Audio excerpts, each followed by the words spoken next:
Nin ye an ka podcast senda ɲɛko 38 ye min bɛ lase Banɛma Sogoba ani Nathaniel Danbele fɛ.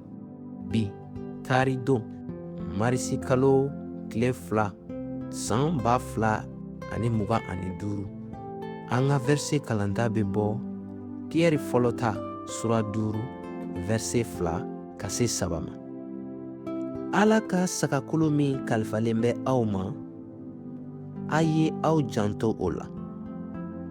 Aw kana o kɛ ni jagoya ye, nga aw ka o kɛ ni diyaɲɛ ye ka kɛɲɛ ni Ala sago ye.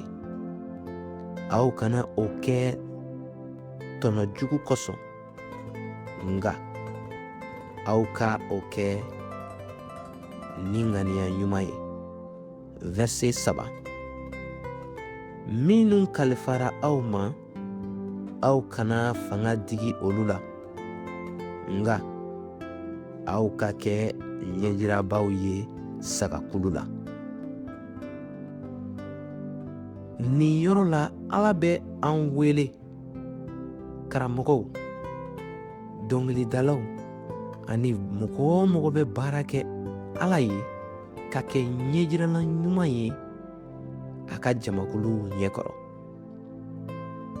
Ko olu jɔyɔrɔ tɛ dan dɔrɔn ka Ala ka kuma lase wala ka dɔnkili da, nga ka ɲɛnamaya ka kɛɲɛ ni kibaru duman ye, ni yɛrɛmajigilenya ye, ni kanuya ye ani kantigiya ye. Ala ka baarakɛla sɛbɛ ta a ɲini ka a yɛrɛ nafa sɔrɔ wala ka a yɛrɛ ka nɔɔrɔ sɔrɔ, nga a bɛ baara kɛ ni yɛrɛdili ani cɛsiri ye k'a dɔn k'a fɔ ale kan ka kɛ misalina ye tɔw ɲɛkɔrɔ. Verse 2 o min ye Tite kitabu sura 2 verse 7 ka se 8 ma. Verse 7 b'a fɔ ko i yɛrɛ fana ka kɛ ɲɛjiraba ye kɛwale ɲuman bɛɛ la. I ka mɔgɔ kalan ni jɛlenya ni sɛbɛ ye. 8 b'a fɔ ko i ka kuma kɛnɛw fɔ min tɛ se ka sɔsɔ walisa i sɔsɔbaa ka maloya, ka tuguni a tɛ se ka kojugu si sɔrɔ ka fɔ an ma.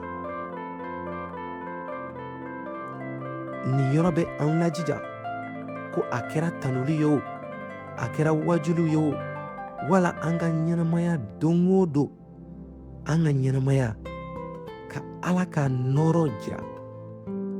An welelen don ka kɛ kɛnɛyelenw ye, mɔgɔw ye minnu bɛ an kɛrɛfɛ, walasa seereya o ka bɔ ani ka kɛ yɛlɛmali sababu ye an ka ɲɛnamaya kɔnɔ. Matigi ka i barika kuraya ani ka a baarakɛlaw bɛɛ kelen kelen barika kuraya, walisa u ka se ka taama ni tilennenya ye ani ka kɛ misali ɲɛnamaw ye nɛɛma kɔnɔ ani kanuya kɔnɔna na. Ni laseli kɛra ka bɔ Delivré par Christ yɔrɔ ka kibaru duman fɔ ni fɔliw ye.